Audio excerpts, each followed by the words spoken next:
What's up, you guys? It's Peter here, and I hope you are having a great day.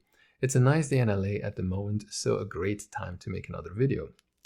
Today, I want to get into why you may not have any financial skills and what you should do about it. Now, if you do have financial skills, good for you. But if you don't, then this video is for you. So, why don't you have financial skills? Is it because you have never been taught at school or by your family or friends? Is it because you don't think they are important? Perhaps you don't make a lot of money and therefore you think you don't need to learn it. Or maybe you have accumulated a lot of credit card debt, student debt, or a car loan and don't want to face that number. Maybe you're hoping that the debt magically goes away or gets forgiven somehow if you follow a very specific path.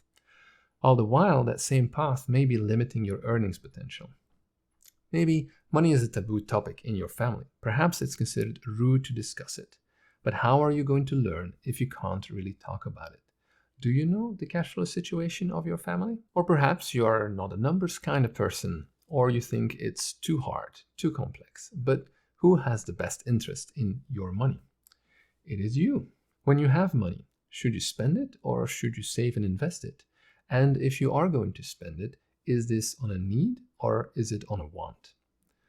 Let's talk a bit about the psychology of finance. Are you afraid of finance? What if you lose your hard-earned money? What if you fail? That would be the worst. Or would it? What if you never try to begin with? So, what happens if you don't fail and instead you succeed? In order to take that leap, you will have to face your own limiting beliefs and overcome them. Visualizing your success might not be easy at first. Perhaps you've seen friends or family struggle with their finances and you've never had a role model or guide in your life to teach you how to handle your money. It can be hard to break through some of your own thoughts and emotions regarding finances. What if you find ways to build up first an emergency fund and later an emergency cash flow? The mental energy that goes towards worrying about finance can go towards more productive or effective goals once you have your financial situation figured out and your accounts are on autopilot. The confidence that comes with having an emergency fund and an investment portfolio will allow you to speak up at work and provide constructive criticism. This, in turn, will make you a more valuable employee and allow you to make promotion faster, becoming even more successful. Learning more about finance. As with any skill, you can learn more about financial skills too, and it is your responsibility as a growing adult to work on your money management skills. Nobody is born with it, and unlike reading or writing, financial literacy is not necessarily taught in schools either. Luckily, these days there are a lot of resources available online as well as here on YouTube to brush up on your financial skills. Think about it as if you are learning to drive a car. You know that once you learn how to drive, it can offer you a lot of freedom and mobility. But there are rules. You can't just drive anywhere and any way you want. Same with finance. There are rules too. Do you see a financial pothole coming down the road? Then you may want to try to safely avoid it. Otherwise, there will be consequences, not to your car, but to your bank account.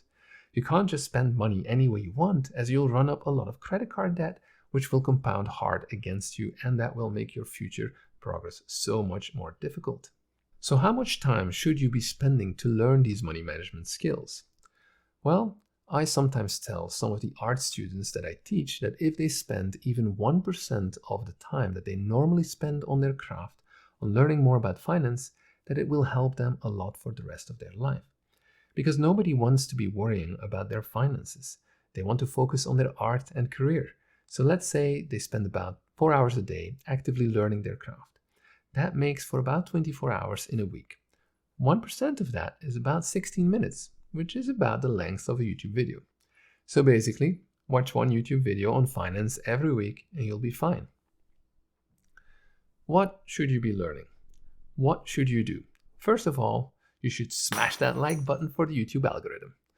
Next, you should be learning the basics first, which is cash flow. Money in versus money out. How much are you spending and how much are you saving?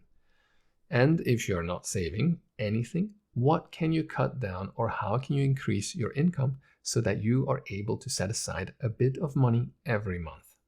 Once you've got your first savings going, you should be learning about some of the accounts that are available to you. Perhaps a Roth IRA account or a 401k through work. Perhaps your employer offers an HSA, a health savings account, and you can save some money there too. Once you have some of those accounts, you will need to learn how to invest that money. The easiest strategy for a lot of people is to throw the money into a broad market index fund, an ETF, like the Vanguard Total Stock Market Index Fund. The ticker symbol is VTSAX. Also, take a close look at one of your paychecks. See how much is going to taxes and other contributions. Learn about tax brackets and aim to submit your own taxes with Tax-Free USA or TurboTax or so. Plan for it and spend the time learning about it, as it is another one of those skills that will serve you for life. I hope this gave you a little bit of advice and you enjoyed this video. If you did, please like and subscribe and smash the notification bell so you get notified every time I post a video. Also, let me know in the comments down below where you are on your financial journey and what your next step is. Which limiting beliefs were you able to overcome? That's it for me this time. Good luck on your journey and see you in the next video. Bye-bye.